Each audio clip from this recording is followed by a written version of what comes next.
Hey, good morning. My name is Brian Hayden. I am a lecturer at the University of Michigan Center for Entrepreneurship. I teach a class called Finding Your Venture, and I'm also an entrepreneur in residence there. And so this morning, my job is to give a keynote presentation at the 2020 LaunchX program. LaunchX is a program for high school students who want to spend their summer starting a business. It's a 6-week program, usually in residence at MIT or University of Michigan. This summer it's going to be virtual. And these are really motivated high school students. And last year I interacted with them and I was so impressed. I mean, these are just cream of the crop, incredible people. They're going to do great things in their lives, but they haven't had a lot of experience so far because they're young. And so my job is to help you think about just a mental mindset for approaching entrepreneurship and how to think about it, to try to contextualize some of the experiences that you might have as a rising entrepreneur in college. So you guys, everything's changing.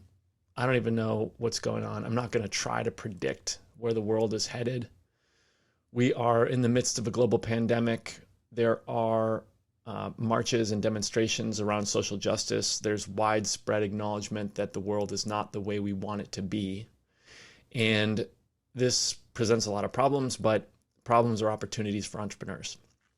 The biggest challenge that you have as an entrepreneur normally is the status quo and people not wanting to change. And you don't have that problem right now. So this is a great time to be thinking about entrepreneurship and thinking about how you want entrepreneurship to play a role in your life and your career. And normally the biggest thing holding you back is you've got opportunity cost. You've got internships and jobs. You don't have that problem right now. You've got nothing to lose when you don't have a job or somewhere else to go. These are the statistics of new jobless claims in the US. We've never seen anything like it. I'd be willing to bet that some really incredible new groundbreaking startups are going to happen in this time. And not all of them are going to succeed, but some of them are going to be the companies that lead us into the next century. And I'm really optimistic about that piece of this really big, challenging time that we're in right now. Okay, this is a picture of my wife, Laura, and she's skiing. And this is one of my favorite pictures in the world because I know in that moment, she is fully pulled into the present. There's no chance of worrying about being self-conscious or doing anything. You just have to be fully in it and engaged. And I want to spend my career as close to that moment as I possibly can. That's my goal, is I want to be excited and come alive to the extent that I can possible. And I'm going to propose that as a model for evaluating the types of things that you do in your early career. What can you do that makes you come alive?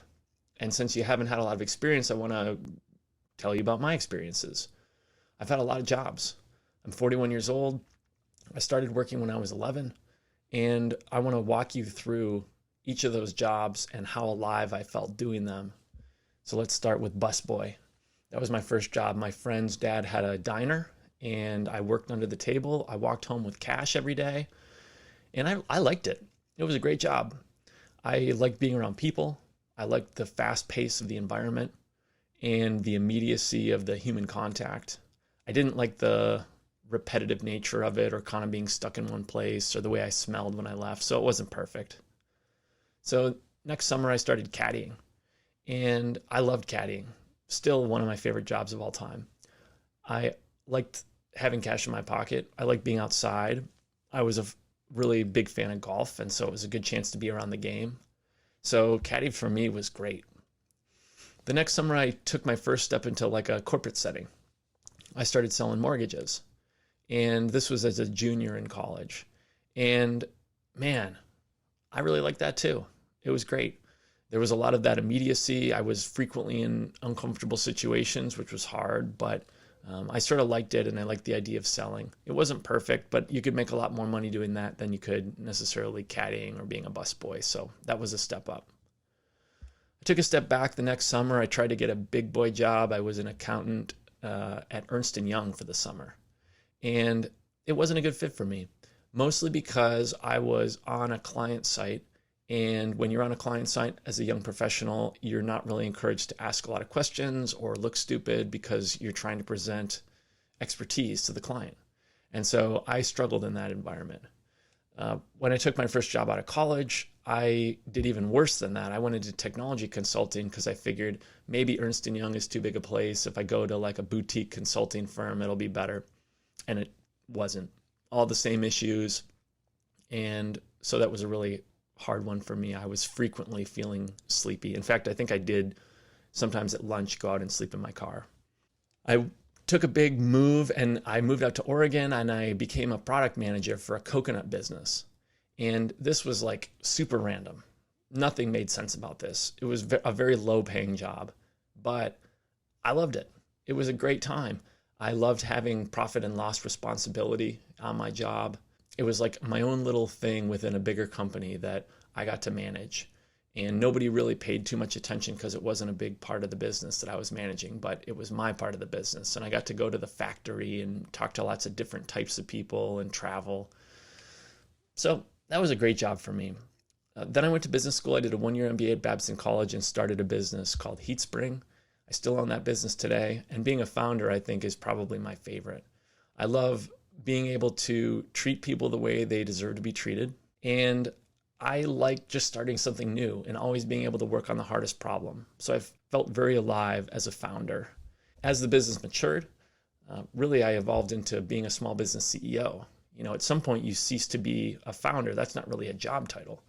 And so I became the CEO and I really enjoyed that too. I love being able to work on the hardest problem facing the business and help other people do their jobs better, being a leader. I really have enjoyed that role too. About 7 years ago, I started teaching, and that's a great job. I love interacting with young people and talking about what I know. It helps me codify and better understand what I've learned along the way. So what I've learned is that if I can be doing work that makes me come alive, I'm better at it. And I'm much more likely to succeed at things that I'm good at. It's not a coincidence that I'm better at and have been more successful at the things that make me come alive. And I stink at the things that I don't enjoy, and I'm likely to fail in tech consulting and accounting. And so it's a good thing I didn't stay there. So entrepreneurship may or may not be the thing that makes you come alive. This is a picture of Amazon's first office. That's Jeff Bezos. And this looks like a lot of the offices that I've worked in. Some people walk into that office and they think, wow, this is exciting. You know, you're really doing it. You're going all out. And other people walk in and say, this place is a dump. I'd rather work at Google and have a lot of resources and be around more interesting people. I find this entrepreneurship thing a little bit lonely and a little bit depressing. There's no right or wrong answer to that. But this program is about entrepreneurship. And so I want to share the lessons that I've learned from teaching Finding Your Venture for the last 7 years. I've been an entrepreneur in residence and done a lot of student advising. I do have a podcast called Finding Your Venture and a LinkedIn group that you're welcome to subscribe to and listen to. And if you kind of enjoy some of the things that we talk about in this presentation, you'll get a lot more of that in those places. Let's start with a question. Can you teach entrepreneurship? I wasn't really sure when I started teaching. Based on what I've seen, I think there's two parts to being an entrepreneur. Part one is the desire and the interest to do it. You got to walk into that Amazon office and say, wow, this is amazing. I can't teach that. That's just something that you either have or you don't have. And it's not good or bad either way. But when it comes to actually doing the work, the skills, absolutely, anyone can learn those things. So if you have that desire, don't worry about the skills. You can get those skills. Number one reason people don't start companies. They don't have a great idea. They lack the skills and experience, and they have fears about money. In my experience, it's fears about money, and not necessarily money, but it's uncertainty around money. Number one excuse for not starting, I'm not qualified yet. As a student, most people think, wow, adults probably have something figured out that I don't. So they're very hesitant to step into something that they don't feel qualified to do yet. And the challenge there is that they end up spending a lot of time on something that may or may not be a good idea because they haven't validated it, because they're afraid to engage with people because they don't feel adequate yet. And so I spend a lot of time in my class really pushing people to kind of get over that feeling. The top 3 traits of those who succeed versus the people who talk about it and then don't do it. Number one is they do the hard things first. Number two, stay committed to solving a real customer problem. And number three is they're willing to sell. I don't care whether you're starting a company or trying to advance in your career inside of a bigger company, you're going to have to learn how to sell your ideas and talk about what you're doing and tell your story. And so the people who are willing to do that and embrace the challenge of that are a lot more successful than the ones who don't. Here are 3 entrepreneurship hacks that I like to work into my course that I'd like to just kind of offer up to you for more thought. There's no one way to do things, but these are 3 kind of little strategies that can help you kind of get started faster. Number one is consider selling to businesses. Most students start companies that are consumer facing because that's the experience that they have. They don't have experience inside of companies, so they don't know how they work. But if you spend a little bit of time learning how businesses work, you'll see that they have money and they make rational decisions and they have problems that they just don't have time to solve. Number 2 is to start with a good customer and work backwards from there to design a product or service that works for that customer. And number 3 is, in terms of mindset, the world's not against you. The world's just indifferent to what you're doing. It's possible to get depressed by that fact, but if you're able to kind of embrace the potential of that and realize that you have the freedom to go fail and try a lot of things and talk loudly and be yourself, it'll allow you to be a lot looser and maybe do something more interesting and stick with it when time gets hard. If you need anything related to entrepreneurship, you want to talk, you want to engage, I love that stuff. It's my job. It's how I've decided to spend my career. Think about listening to the podcast episodes that I create every year. Think about joining the LinkedIn group. My email address is right there. And if there's anything I can do to help you out along your journey, let me know. I'm so excited to see what you do in your life.